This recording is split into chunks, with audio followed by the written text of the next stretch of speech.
Andrew Castanuela is our next candidate. He comes to us today from Brownwood, Texas. He's an Air Force veteran and a family man with 6 wonderful children. One of his growing daughters came with him today. His educational background is in social psychology, and he works in the field of mental health with the Central Texas MHMR.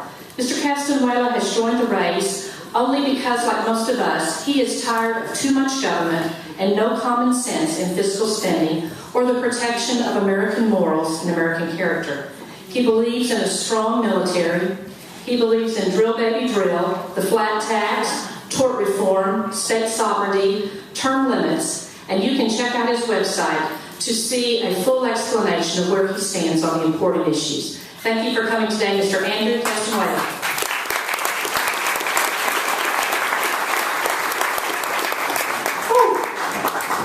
The dynamic speakers, what did you say? Yeah. Let me give my thanks first to Chris and Tracy and the Republican women who've done an outstanding job putting this thing together. And first of all, let me say, there's nothing wrong with your eyesight, okay, or your TV sets. Yes, I am Hispanic, and I am running as a Republican.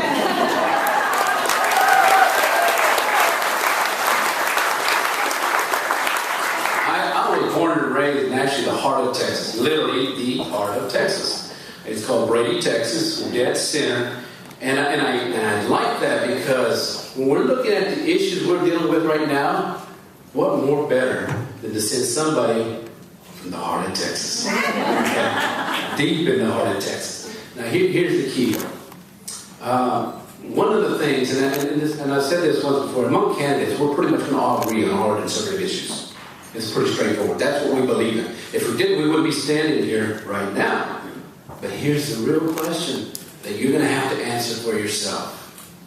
And it's called leadership. Character.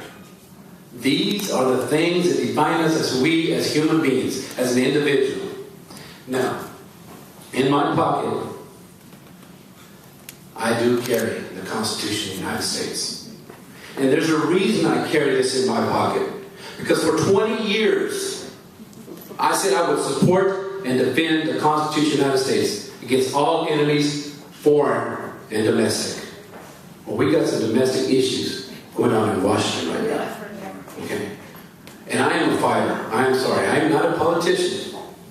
Never meant to be, never want to be. Okay? I am your normal, forgotten American, as Ronald Reagan used to say.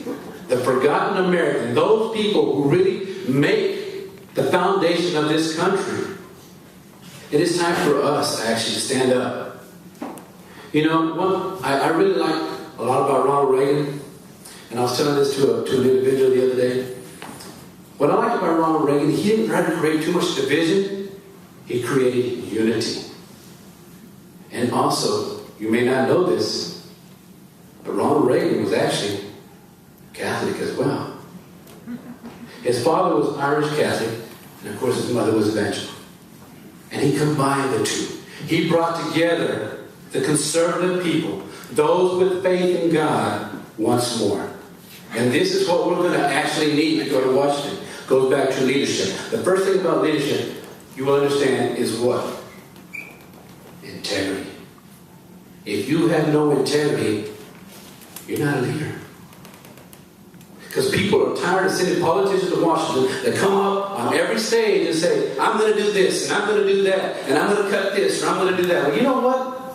That's been going on for so many years. So many years that now we have actually what I call a fourth branch of government. And that's the one we need to tackle. The bureaucracies, the EPAs, the education, the FDA. These are the individuals that are actually controlling the whole system. And that's where you're going to make your impact. My friends, I'm not in this fight, and this may kind of hit you the wrong way, but I'm not in this fight to be liked. I'm in this fight to do a job. Just like I did for 20 years. And when people ask me, why are you running? Well, I was driving back from Comanche, Texas one day, to Brownwood as I was attending some prevention youth. And this is when Obama got elected. And and he was taken away, or considered taking away our Second Amendment rights. And if you want to know something that hits you the wrong way, when you sacrificed your life, and others, many others, sacrificed their life for our right to defend ourselves, and you want to take my ability to do that, there's something wrong with this picture. And that is the beginning of why I am in this race. I strongly believe in God Almighty. If I didn't, I wouldn't be standing where I am right now. And I can guarantee you, this good old boy from West Texas don't take crap from anybody. It's just the way we are. It's just those traditional, rural, conservative values that we were raised on, hard work. But we really got to look at the system and how it's going. As I reflect back, make sure I'm down here. As I reflect back on how we look at government, my biggest concern actually is government has turned itself into a business. What happens when government turns itself into a business? It treats its citizens like customers and not citizens. And there's where we're making a mistake. This is not sitting politicians who end up thinking they know what's best about this, about that. The bottom line is, you want to create growth, flat tax, straight across the board.